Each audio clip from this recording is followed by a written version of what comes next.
18 फरवरी 2021 भारत के पूर्व सीजेआई रंजन गोगोई पर जब यौन उत्पीड़न का आरोप लगा था, तो सुप्रीम कोर्ट ने भी अपनी ओर से भी उस मामले में सुओ मोटो यानी कि स्वतः संज्ञान लिया था।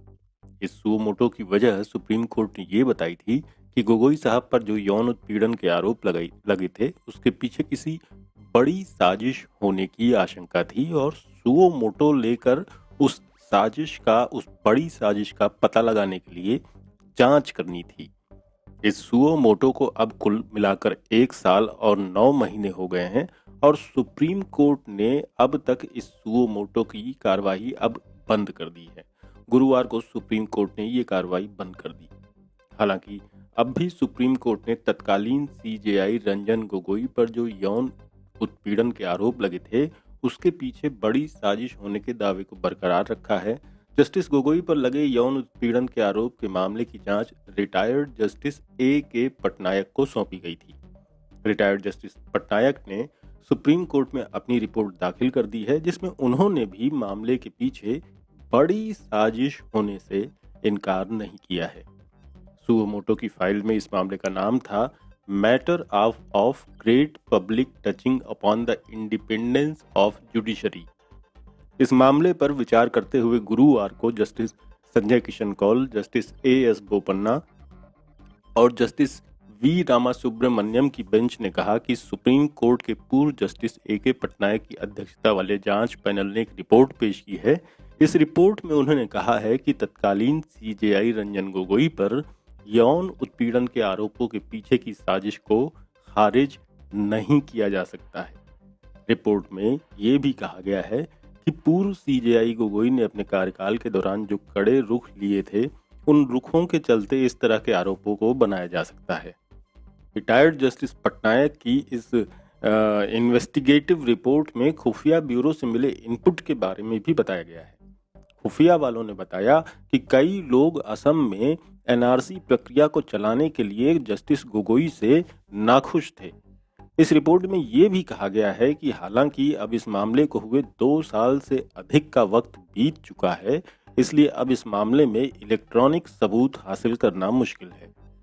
न्यायमूर्ति पटनायक की जांच रिपोर्ट का हवाला देते हुए justice Sanjay Kishan Kaul, justice AS Bopanna और जस्टिस वी रामासुब्रमण्यम की बेंच ने कहा कि इस दौरान वकील उत्सव बैंस ने जो आरोप लगाए थे, उनके आरोपों की सत्यता को रिकॉर्ड और बाकी की जो सामग्री उन्होंने दी थी, उसकी सीमित पहुंच की वजह से उसे पूरी तरह से सत्यापित नहीं किया जा सका। इस बैकग्राउंड में बेंच ने ये कहते हुए मामले को बड़ी साजिश की आशंका वाले इस मामले को फाइनली बंद कर दिया कि अब मामले को जारी रखने की कोई जरूरत नहीं है। दरअसल 2 साल पहले जब 2019 में तत्कालीन सीजेआई रंजन गोगोई पर सुप्रीम कोर्ट में ही काम करने वाली एक महिला कर्मचारी ने यौन उत्पीड़न के आरोप लगाए थे, तब मीडिया में इसे लेकर के ढेरों खबरें छपी थीं। कैरवान मैगजीन ने तो इस पर एक के बाद एक सीरीज चलाकर खुलासे किए थे और स्क्रीन पर ये जो जस्टिस गोगोई के साथ तस्वीर आप देख रहे हैं, ये भी उन्होंने ही छापी थी, हमने उनसे ली है। कैरवान के यूट्यूब चैनल पर आपको उस महिला का वीडियो भी शायद दिख जाएगा, तो अगर डिलीट नहीं हुआ होगा तो, जो कि तब बड़ा चर्चित हुआ था जब ये मामला सामने आया था, यानी कि तकरीबन 2 साल पहले। ये अदालत के हिसाब से माने तो 1 साल 9 महीने। तो साल 2019 में सुप्रीम कोर्ट के उस पूर्व कर्मचारी ने तत्कालीन सीजेआई रंजन गोगोई पर यौन उत्पीड़न के आरोप लगाए, तो जवाब में तब सीजेआई रहे जस्टिस रंजन गोगोई, जस्टिस अरुण मिश्रा जो पिछले दिनों रिटायर हो गए, और जस्टिस संजीव खन्ना की सुप्रीम कोर्ट की 3 जजों की बेंच ने एक स्पेशल मीटिंग बुलाई थी।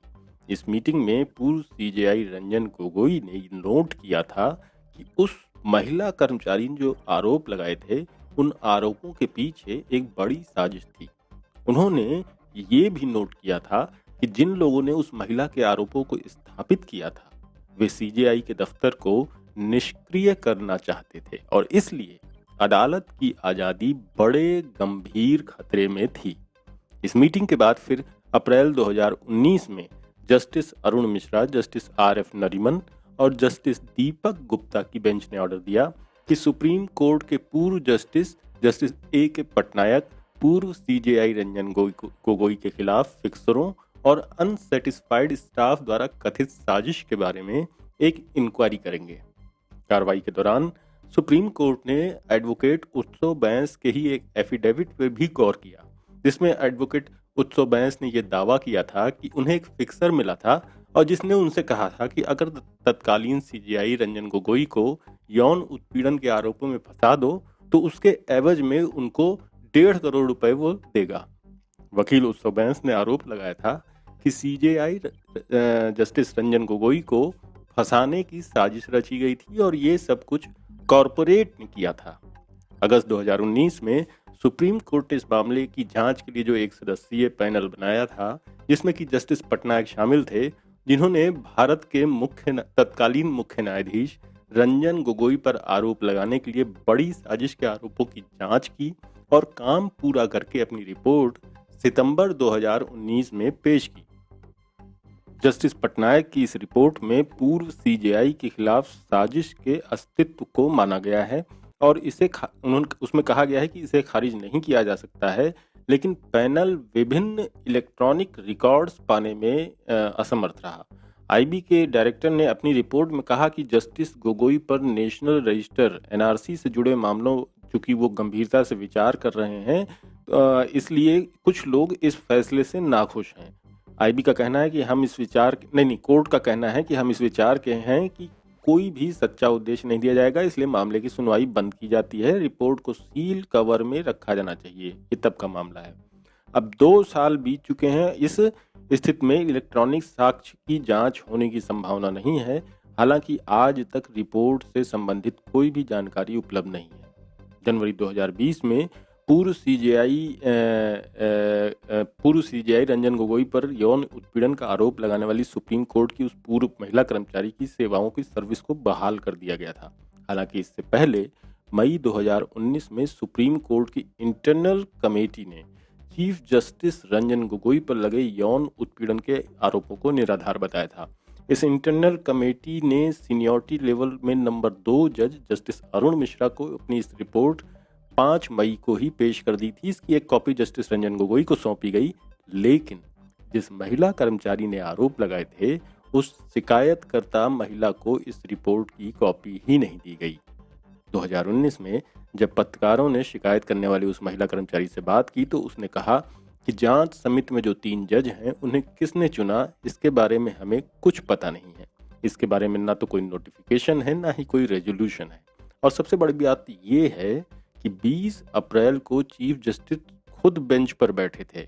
उस दिन के बाद जो कुछ भी हुआ वो गैर कानूनी हुआ है, उन्होंने कहा था 2019 में। इसलिए इस रिपोर्ट का उन्हें कोई महत्व नहीं लगता है। वैसे आपको बता दें कि इस मामले में तब सुप्रीम कोर्ट के सेक्रेटरी जनरल ने भी एक बयान जारी करके कहा था कि ये रिपोर्ट सार्वजनिक नहीं की जाएगी। उन्होंने एक केस का हवाला दिया था जो साल 2003 में इंदिरा जयसिंह ने लड़ा था। इसमें फैसला था कि इंटरनल प्रोसेस के तहत बनी कमेटी की रिपोर्ट सार्वजनिक करना जरूरी नहीं है।